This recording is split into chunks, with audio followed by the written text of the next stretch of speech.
Canada, as you know, has a very, very large Chinese-Canadian community, and we have had long, long ties across the Pacific to China and other countries, and it means we're watching very, very closely. Obviously, it's really important that citizens be able to make themselves heard, that they're protesting, yes, on a specific issue that touches on so many others of government control, of authoritarian states. We, of course, stand with those protesters.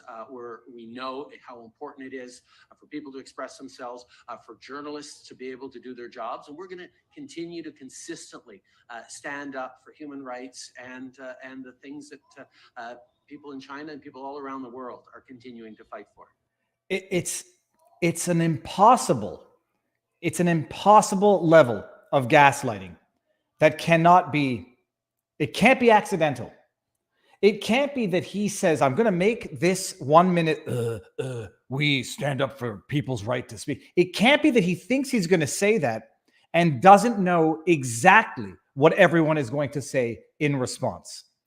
Biggest hypocrite on the face of the planet. But it's like he can't not know that people are going to look at him and say, you're a gaslighting, hypocrite, amoral, immoral, unethical liar. It's impossible. And so he gets out and says it anyhow, and says it as though anybody on God's green earth or God's blue earth, depending on which way you see it, is going to believe that he has the audacity to say this. Like there's no one who believes him. There's no one who thinks that that's sincere. No one on earth. And he gets up there and lies as though he thinks people are going to believe it. It's preposterous that the people have the right to be heard. Except Canadians. Chinese protesters, they have the right to be heard. They have the right to protest to affect policy change, but not Canadians. Indian farmers, they have the right to protest, but not Canadians. And they have the right to be heard, but not Canadians. Oh, and I mean, as if that is not enough of the outrageous gaslighting hypocrisy that's coming from these politicians. I don't know if you saw this one. Well, it's not Trudeau. We'll have a break from the gagging of Trudeau. The gag reflex that is Justin Trudeau. Rochelle Walensky, the head of the CDC, actually tweeted this. I put the montage together. Actually tweeted this 2 days ago. What day is it today? This year marks the 50th anniversary of the end of the Tuskegee syphilis study. She calls experimentation on humans without enlightened consent through deceit. She calls it a study. The Tuskegee syphilis experiment might have been a study by the standards of the Third Reich. It was experimentation on unwitting humans, mostly Black Americans. Tomorrow, I will be joined by colleagues at Public Health Leaders as we honor the 623 African-American men, their suffering and sacrifice. I mean, is she talking about how they were sacrificed like children to a volcano? Or is she suggesting that it was an honor that they had the privilege of participating in unwitting human experimentation? And our commitment to ethical research and practice, like what they're doing right now. 2 years ago, by the way, she says, participating in clinical trial benefits each of us. Read more about why and how African-American communities can be represented in COVID-19 vaccine research. Those who don't understand history are bound to repeat it, and those who do understand history are bound to watch others repeat it as they stand there helplessly, screaming into the void. Sorry, this didn't see that comment was still there. Sorry. Everyone has a right to be heard, except if you have views against Trudeau. So I'm just looking at my Wi-Fi signal. Seems to be giving me, there you go, it's going better now. Tonight we have someone, it's one of those stories that makes you sick to your stomach. You can find whatever explanation you want that might, try to allow people who are not immediately related to the incident to try to, it's an anomaly. We can forget about it, just go on with life. It's one of those stories that's just horrific, by its nature, exacerbated by the response or lack thereof, and dare say even ostracizing or mockery from another element of the government. Dan Hartman's, we're going to get into this, son passed away roughly a month after having gotten his first jab. He had an immediate reaction, or within a few days reaction, was hospitalized. Son passes away 30 days, give or take, later. And no answers. He's been doing interviews, but no meaningful interest from what I can tell from government officials. And not just that, I presume Dan, who we're going to speak to, gets ostracized by raising what he thinks was at issue here. Gets called names and insult to injury. I got flagged on a tweet on this a couple of days ago. I hadn't heard of this particular story or this specific story. We're going to get into it. We're going to get into it. So without further ado, I'm going to bring in Dan Hartman. Dan, you're coming in. Oh, sorry. Standard disclaimers, super chats. You know, we're going to keep this on Rumble and YouTube. It's not going to be a marathon interview, so I don't want to break it up into sections. And Dan's going to tell his story, and we're going to listen. Dan, coming in, 3, 2, 1. Sir, how you doing? You can't hear me? Hold on 1 second. I can't hear him. It was working before. You can't hear me. Chat, let me just make sure. Chat, you can hear me, correct?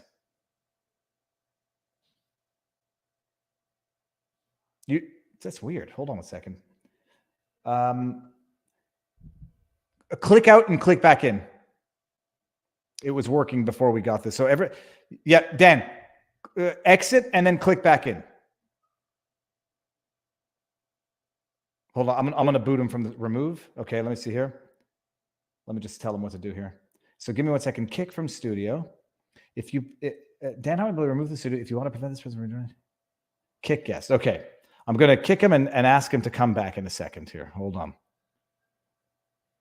Give me 1 second. It's funny. This is the first time we've ever had this type of glitch. And the audio was working before. Click back in, period. Close the window, comma, and click back in, period. Okay, let's see here. Okay, bring it in. Can you hear me now? How did this possibly just happen? Maybe, okay, reboot your computer. Okay. It's very odd. Kick from studio. I'm going to ask him to reboot. Reboot. While he does that,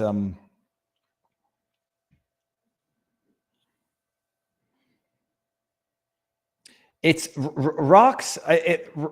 It's very weird. We've been on a good roll in terms of tech stuff, but his audio was working in beforehand. There we go. I can hear you now. Cool. Okay, good. Dan, so let's see. I mean, we're going to get into it in detail, but 30,000-foot overview. Who are you? My name is Dan Hartman. I've been a truck driver for 18 years, and I'm here tonight to talk about my beautiful boy, Sean. Born and raised in Canada. Yep. Truck driving for 18 years. How old are you, if I may ask? 54. 54. Okay, we don't need to go into we're not going to go way back into the past. So let's what happened? I mean, let's start from the beginning. What happened? Well, Sean played hockey his whole life. It was his passion. It was his love. It's all he ever thought about. He played since he was a little kid, since he could first start playing. But to continue playing in 2021, he had to have a vaccine. So on August 25th, 2021, he had his first Pfizer shot. 4 days later, he went to emergency. He had brown circles around his eyes and a rash on his face and neck, and an extremely sore shoulder, opposite to the injection site. The doctor there, in my opinion, failed to do what he was supposed to do. He didn't do a D-dimer test or a troponin test. And I'll just stop you there so we can clarify that. The D-dimer test, I looked it up earlier today, relates to checking for dissolved potential blood clots, something like that. Yep. And troponin had to do with, I presume, myocarditis, checking for a heart inflammation. Damage to the heart, yeah. Okay, sorry. So just so everybody appreciates that. Okay. So he got sent home with a prescription for Advil. And on the morning of September 27th, Sean was found dead on the floor beside his bed.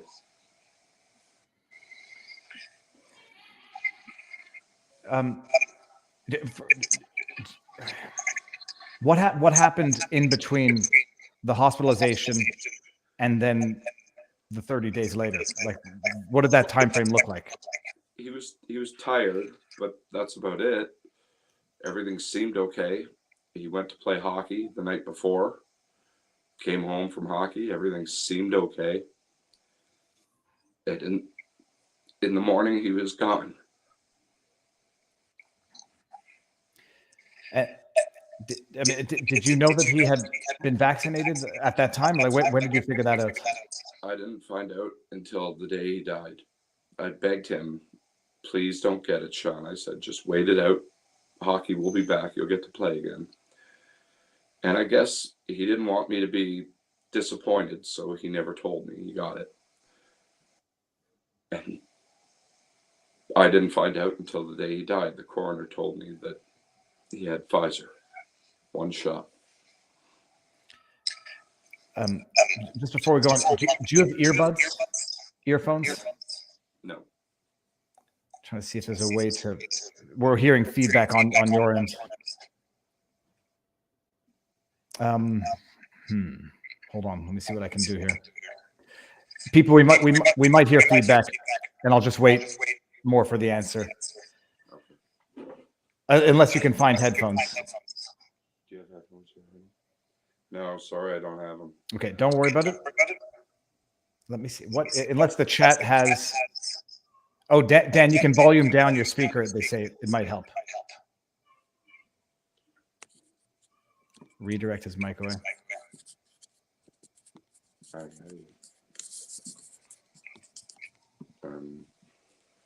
Volume down a bit. How's that? Is that any better? Let me see if it's no. Serious echo. Hold on, let me just think of what I can possibly do here. The feedback is on your end, not his. No, it's not.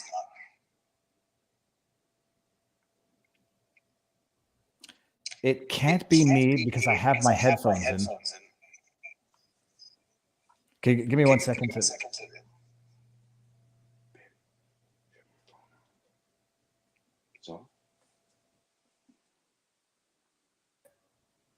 Try it again.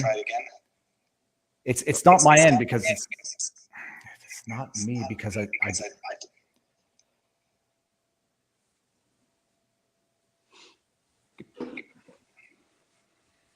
mic check. No, it's not my end, people, because I can turn the volume down on Dan's end, and we're just gonna have to hear it like this. It's just people. It's you hear me echoing because it's coming off of the speaker on the other end. It doesn't matter. There's nothing I can do with it. Echoing at all. No, you wouldn't hear it. Okay, it doesn't matter. We'll just have to wait until my question's over. When he was hospitalized, you knew about that? No, didn't know until the day he died. Now, what happens after he dies? It's not every day that a young, healthy 18-year-old just suddenly passes away. Well, I had to wait till December to get autopsy results, and the autopsy came back with the finding of cause of death unascertained. They don't know why he died.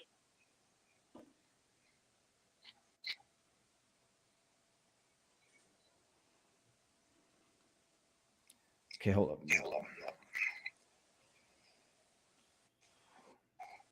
Okay, now if I ask the question, nobody's going to hear echoing while I ask the question. So I'm just going to lower the volume every time and then bring it back up when it's Dan going to answer. So no cause of death ascertained. You find out he had the jab a month earlier upon passing. So what do you do? I mean, what do you do right after that? Who do you see? What questions do you ask? Well, I had a feeling it was the vaccine right from the beginning. There's no other logical explanation, really. Dr. Drew had brown circles around his eyes, too. He had the same thing. And I've heard lots of stories about it. So it only makes sense that that's what it was.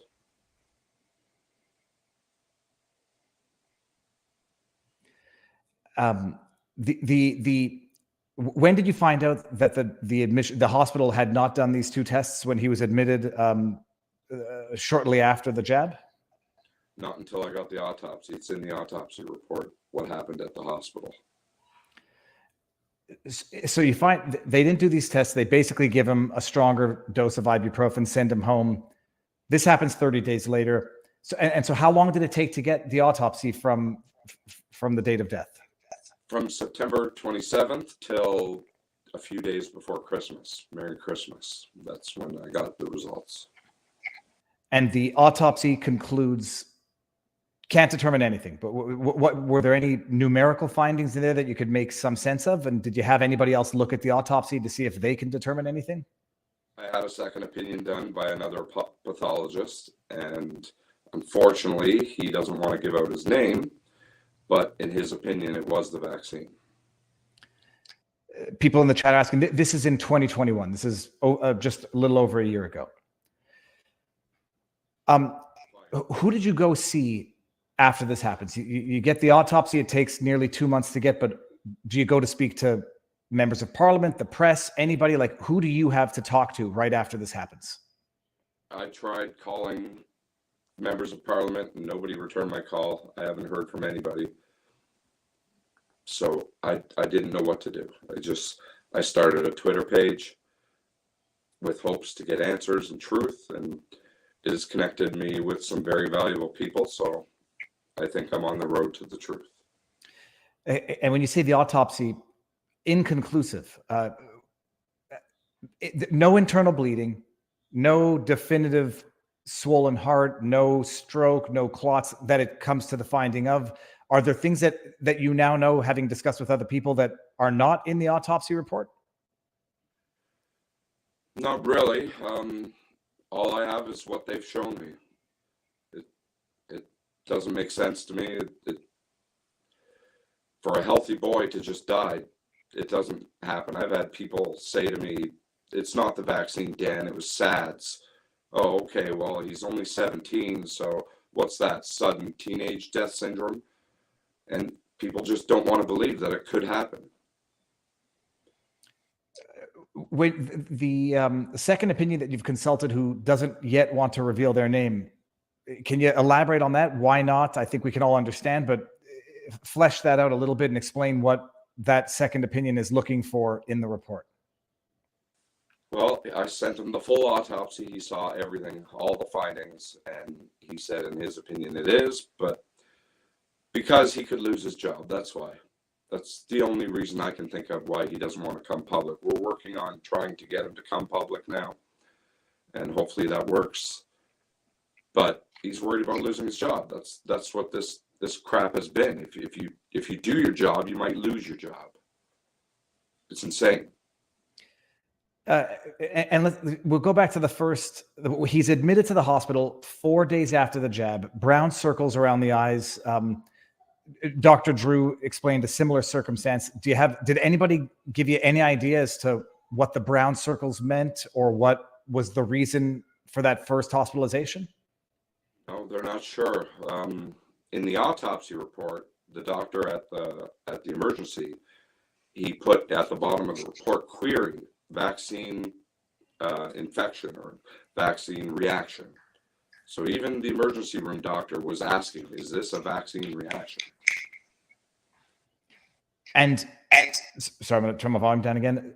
So you see that in the report, and we don't need to get into it, but you didn't know that this hospitalization had occurred, but it's a note in the report and nothing more than that. A note in the report, and they send him home, and they don't do any meaningful tests. No. Well, toxicology, they did a complete autopsy.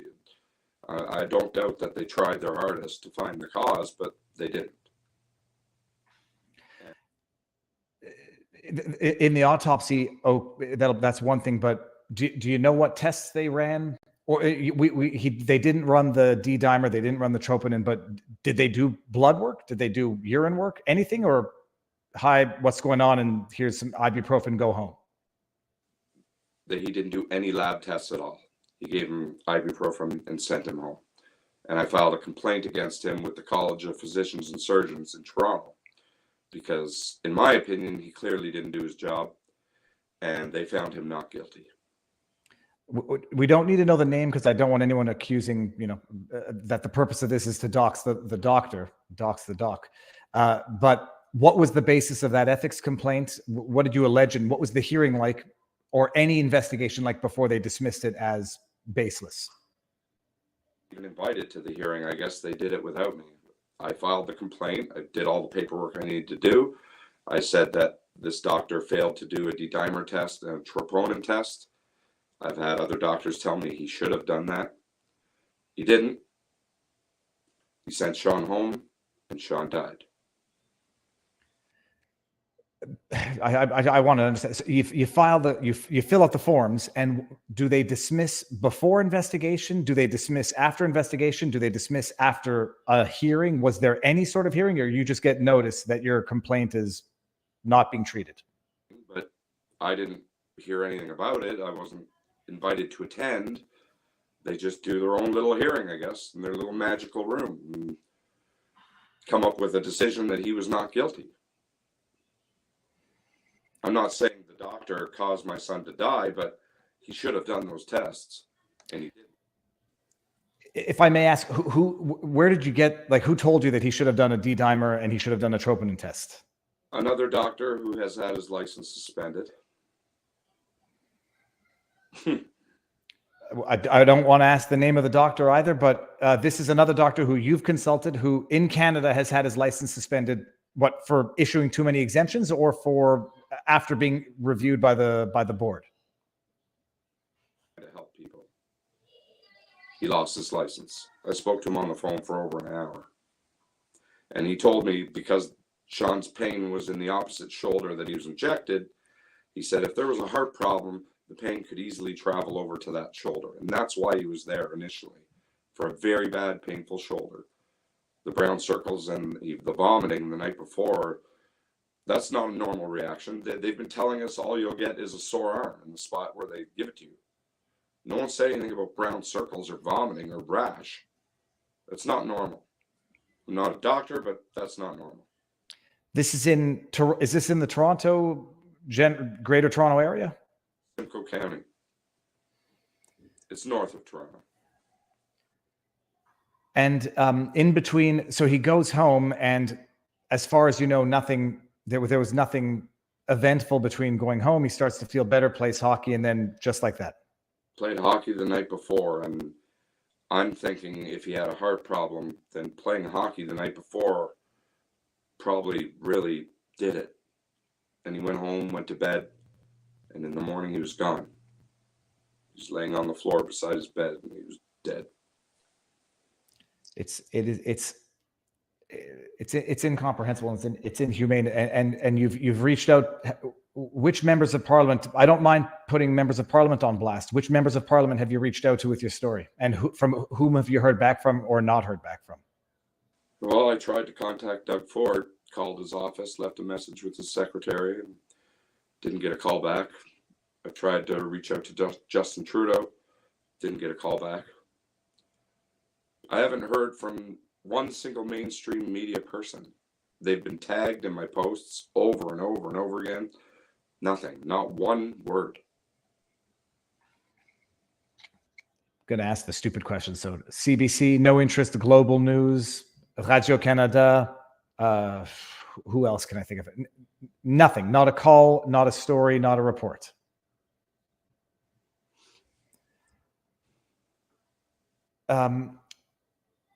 So you don't want to reveal the name of the second person who's reviewing the autopsy. Have you been looking to get any of the more vocal critics to look it over? I mean, I can think of a few, but they might not be practicing MDs. But have you reached out to the bigger names who have been vocal opponents or proponents of vaccine rights? That's exactly what we're doing now. We're trying to get a pathologist who can tell me for sure, who's willing to go on record and say it was. Have you reached out to Tucker Carlson, just asking, one name in particular? Yes, I was speaking with them, but I never heard back, so I don't know. So you have one autopsy. Who conducted the autopsy? This is a public health worker autopsy, not a private one. It's the chief coroner's office in Toronto. That's where the autopsy was done. It's a big, huge government building. And it was done by one of the top pathologists in Canada.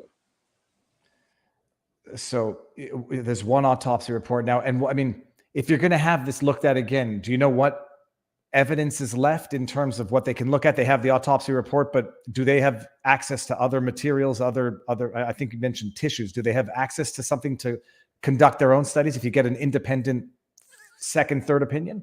Yes, they will have to definitely look at tissues. And apparently there's only 10 pathologists in the world right now who can tell us for sure. So I've reached out to Germany, I've reached out to America. I have a good feeling something will happen. And how? I mean, I'll ask. It's not a question that can have a possible answer. How are you doing? He was your only son, he was your only son? Yes, he was. How do you possibly cope with this on a daily basis? I don't really. I feel like I'm breathing, but I'm not alive. It's weird, but that's how I feel. I cry multiple times a day. I can't sleep. I'm awake every hour of the night. It's just too much to process, and he was such a special boy and so good and pure. If anyone deserves to go to heaven, it's Sean. Never gave me one day of grief, never talked back to me. I never even heard him swear in 17 years. He was just a really great boy. And he was my life. And I feel they took him from me. There's no more future memories. I don't do Christmas anymore. I refuse to. It's just December 25th. I won't get any grandchildren. I won't get to watch him get married. It's hell.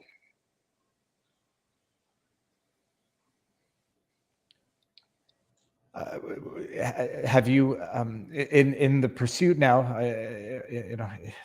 in the pursuit of what you're doing now, you have a lot of people reaching out to you with similar stories?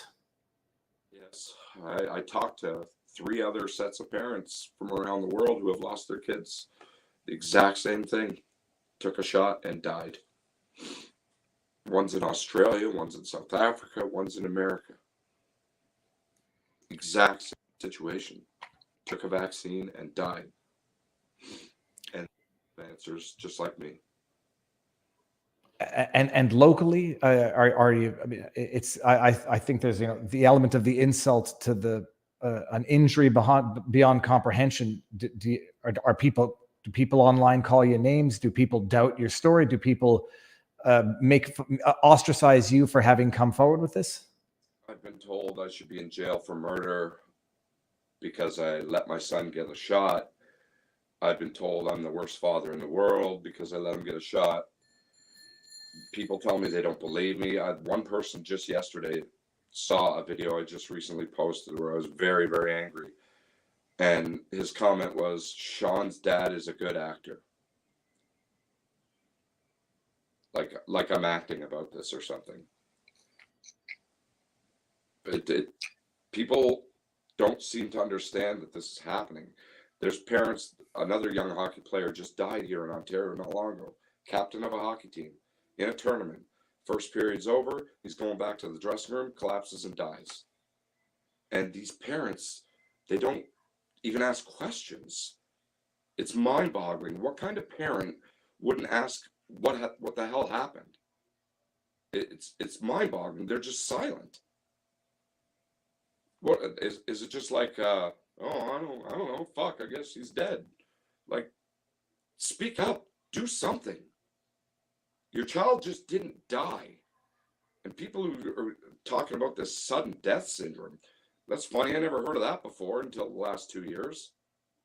My son didn't just suddenly die. He's perfectly healthy and had no underlying conditions. The only thing that changed in his life is he got the vaccine and died 33 days later. So what the hell am I supposed to think? I can't prove it was, but they can't prove that it wasn't. And that's pretty important. If someone could prove to me that it wasn't, I would shut up, but not until that day. I mean, it's like the proving correlation is immensely difficult, but being hospitalized 4 days, and you know, and there's people think that the mockery comes from one side only, but there are people who genuinely believe that the jab is poison to begin with, and then will call all people all sorts of names for having decided to do it or submitted to doing it. Then you got the other side who will call you an anti-vaxxing liar because you're going to scare other people. If they hear this story, other people might get scared and be deterred from getting it. So you get it from both sides and both far ends of the spectrum on both sides. But I forget which doctor it was. He said at some point you presume that it was the cause until proof to the contrary, because being hospitalized for the symptoms your kid was hospitalized with 3 to 4 days afterwards is an indication. And the doctor, by the sounds of it, even suspected it. And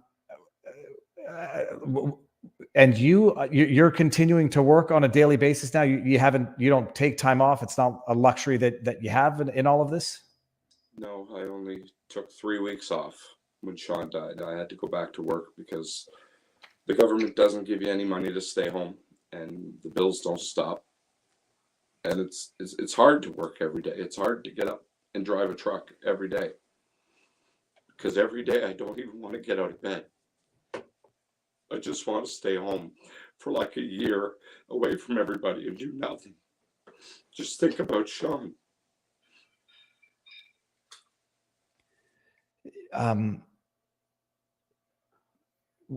What your plan now? You know, the strategy. I'll say one thing is people can look at some of your videos and write you off as enraged to the point of irrational. And to anybody who might say that, they can never know. They can never know. And I don't know how people can possibly be expected to live with this, to deal with this. Like, people going through what you're going through.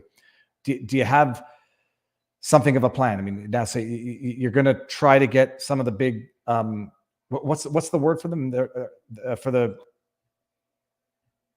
hold on, sorry, say that again. Pathologists. So you're going to try to get one of the prominent pathologists to look this over, but no one from any part of Canadian government has come to talk to you, look into it, apologize for anything? Nothing. Not a word. And in terms of the reluctance of other doctors, I mean, you've explained one who doesn't want to release his name. Have you thought about suing? Has people say, I'm not touching this with a 10-foot pole? That's exactly what's happened. I've called 5 different powerful law firms, and none of them said they could help me. And I don't understand that. There's things that are wrong here. What happened at the hospital was wrong. Hockey forcing him to get a needle to play a game was wrong. Like, it just seems that everybody is protected under this crap. No lawyer wants to help me. I don't know if they're warned not to, like the doctors are warned not to speak out or they'll lose their job. I don't know what it is. But when a healthy child dies, there should be some justice somewhere, I think. Have you encountered other Canadians, anybody from Ontario who comes to you and says like, my kid, didn't die, but we've had adverse reactions and we have nowhere to go as well? Anybody else locally having similar experiences? I get messages like that every day, every single day, from people who know someone. It's like everybody knows someone now who's been affected by this. That's what it's like. I hear horror stories of what they're going through, and I try to comfort them. I don't know what to say to them. Like,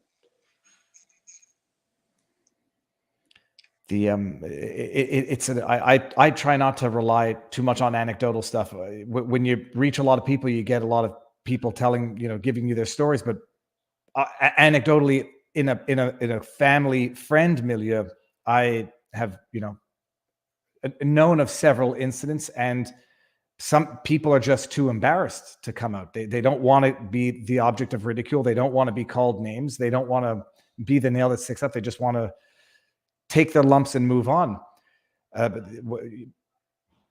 we will accept you in.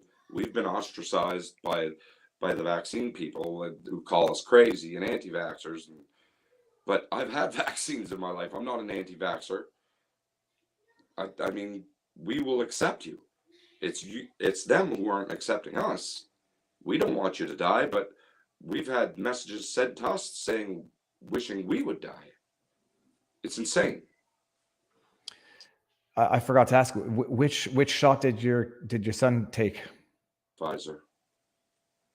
And it was only one shot, not two shots that this had. One.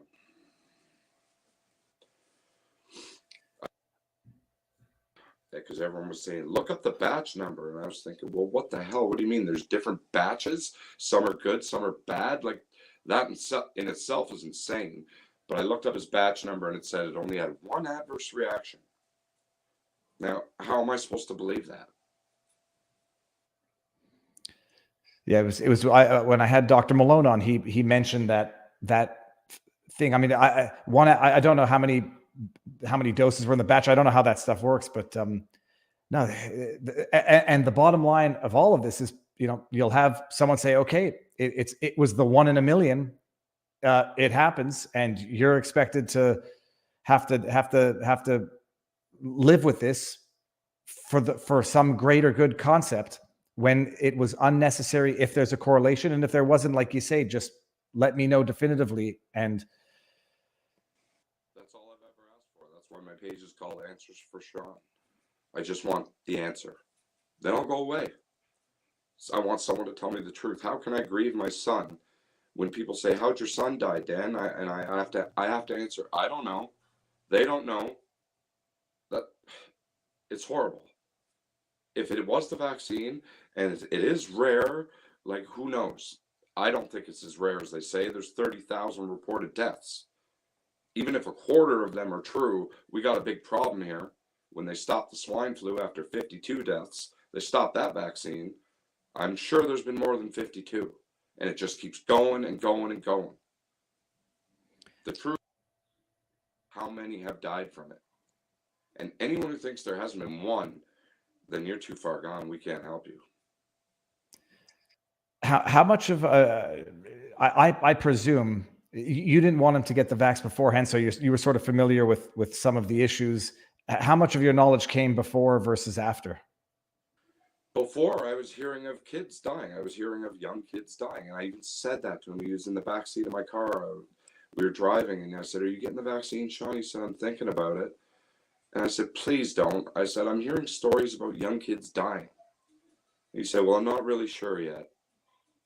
But he did it because his love for hockey, he wanted to play. And his biggest fear in life was needles, more than anything else. So there's no way on this earth Sean would have took a needle if he didn't have to. He just wanted to play hockey and be with his friends instead of sitting in the basement, rotting away like everybody's been doing.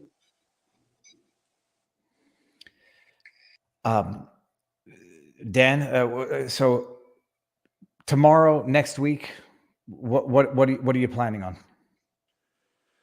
It's just, Hour by hour, brother. It really is. It's not day by day. It's hour by hour, because sometimes I'm okay, and sometimes I just start bawling my eyes out, like in a split second. When I'm not even thinking about him, it'll just happen. I don't know what to do. I'm taking grief counseling now, and it's helping quite a bit. It's helping a lot more than I thought it would. And it's just not enough, though, because in my mind, my son was murdered. And how am I supposed to get over that? No one can understand this pain unless you lose a child. He was my life. He was everything to me. We did so many things together. His first go-karts, his first mini golf, his first batting cages. We did so much stuff together.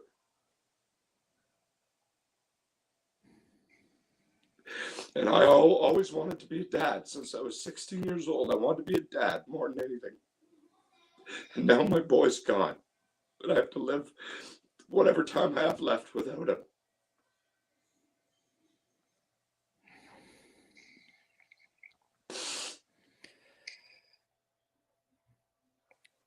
We'll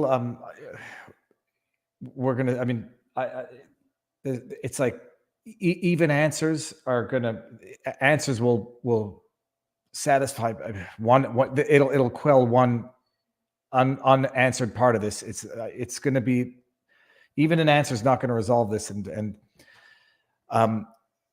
the question is now, we'll see. Your Twitter handle is what? Answers number 4, Sean, SEAN. And now I'm going to see if, I'm but one outlet here, and, people are labeling me as an anti-vaxxer, despite the fact that I got 2 Pfizer jabs myself, but won't do it again. So people might not take me as seriously, or you here. This is something that has to get even government subsidized Canadian mainstream media attention, because it's an outrage. It's not something you can say, we don't know what happened, and carry on, especially given this timeline, and especially given what you're describing as being an indication in the report. When, Dan, I didn't mention this. I just went to the ER last week for something, and the doctor asked, have you recently gotten this? And presumably asks it for a reason. I don't understand how that part of your ethics, your complaint, gets dismissed so quickly, but it's Canada, and who knows? Maybe there's there's no obligation to ask that or do those tests. Don't understand how that gets dismissed. Don't understand how someone might not want to look into this for a potential claim. Have you filed a claim with the Vaccine Injury Program or with VAERS? Have you filed any of those claims so that it's on the record? Yes, I have. And we'll see with this community, if we can't get one of those top 10 pathologists to look at this and get some answers. Yeah, the terrible thing is answers are not going to. That's not. There's no way of writing this. Answers are not going to right this wrong. It'll just let you know if it was what you fear it might have been, versus an anomaly that will still leave you with a life of grief. What are you? So grief counseling. How does, if I may ask, is that weekly? How does that work? On weekends, I do a Zoom call with a grief counselor, and she's teaching me techniques to use that I never thought were even possible. Things with eye movements, and there's ways that it interacts with your brain somehow, and it's helping. I didn't think it would. I was skeptical, but it's helping. I'm gonna probably talk to her again this weekend. And now you have a Give, Send, Go, which I'm going to put up, and it's just so people are not under the wrong impression. What's the Give, Send, Go for? I mean, I know what it's for, but you should explain it, and I'll put the link so everybody can go and support if they want to. Well, I only took 3 weeks off of work, and I haven't been able to really grieve him because I'm working every day, and when I get home at night, I'm operating my Twitter page. It's like a second full-time job. There's so many people to talk to and so many messages, and they're the greatest people I've ever met in my life, and I haven't even met half of them. And I just want to take a leave of absence. I just want to escape from this this pain, even the internet. I just want to take a leave of absence from work and just grieve Sean. And I don't know how long I need, but I need more than the 3 weeks that I had. That's for sure. Because I'm still thinking about him all day long. And it's distracting when you're trying to drive a truck. I need to concentrate. Someone in the chat asked, have you contacted Rebel News? Yes, I've spoken to them a little bit. Okay, well, we're gonna work on getting this known. And people have to understand, like, Kieran Moore, the doctor out of Ontario, has come out and talked about certain risks. 1 in 5,000. It's known, certain risks. They're now talking. Pfizer's doing its trials. This is not a one-off. This is an issue. The thing that I find most striking is the unwillingness to even acknowledge it, and worse still, to demonize the people who are suffering through it. People deserve answers. You deserve answers, and we'll see if it's time to for people to know what's going on and your story. We'll leave some, I guess, final thought. Where can people reach you, and what do you want them to know? I need all the support I can get. I love everybody who supports me. Some of these people have truly become great friends from my Twitter page. We talk all the time. I never thought I would meet such nice people. The support means so much to me, that people are behind me. People are supporting what I'm going through. I get messages every day saying I can't imagine the pain, and I don't even know how to explain the pain. It's unexplainable. You can come to my Twitter page and request to join Answers for Sean. And if you're a good person, you come in. My account's private for a reason, because there's so many trolls calling my friends names and threatening my friends and saying Dan's a liar. And so I switched my account to private. Now only good people are in there with me. And anyone who's bad, I'll block their ass instantly. Give me 1 second, Dan. I'm going to turn the volume down as much as possible and go to see. Someone said go to Rumble, because I haven't been checking the comments there. There's a book by Dr. Mary C. Neal called To Heaven and Back. She lost her teenage son. She wrote a book about a near-death experience where she was given a premonition about it. Very powerful. There's a Navy, and that was from Michael Swade. Sorry, there's a bit of an echo, and that's as good as I can do now. It still makes me mad at how primary physicians willingly handed their patients' care over to the government, washing their hands of their responsibility. That's from Navy Nam vet. Ari Berry says, please tell him thank you so much for being someone who's finally willing to rightfully honor their son and speak up. I'm so unbelievably angry with all the parents saying nothing. It's just and politicians just ignoring and with thinking they're virtuous by ignoring it. Chet Chisholm said any chest pain gets numerous 12 lead EKGs and cardiac monitoring, full blood work that is repeated every 30 minutes to check for potential rising troponin levels. This is appalling. And Chet Chisholm is Canadian. Chet Chisholm also says troponin is a protein used in cardiac muscle contraction. Heart attacks and myocarditis cause large amounts of cellular death, releasing the protein into the blood stream in large quantities. And Chet Chisholm says, Dan, I'm so sorry for your loss. Please know that you do not carry this pain alone. Many others will be testifying at the inquiry, demanding answers, and that people are held accountable. Okay, I'm going to go back here now. Let's get the mic settings. So Dan, let's we're going to talk afterwards. I'm going to see whatever I can do with this community to reach out to the pathologists to get this on blast. Everyone watching this, snip and clip, and this doesn't just happen, and it doesn't just go away. And this is not a question of being anti-vax.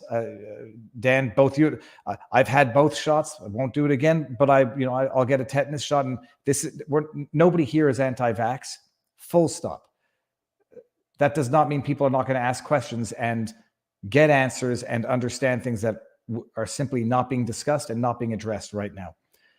So Dan, I'm going to put all your links in the pinned comment, and I'm looking to the chat just to make sure that I haven't missed anything. Sorry about the audio, but yeah, they say to where it doesn't matter. Sorry about the audio. Dan, you want to give us the final word? I really appreciate you giving me this opportunity, because a lot of people won't. I can never thank you enough for this, my friend. It means so much to me. You are huge, and I know it will reach a lot of people, and that's what I've wanted to do. I can't do anything for Sean now, but if I can save someone else or get my truth out there, then that means something to me. Thank you so much.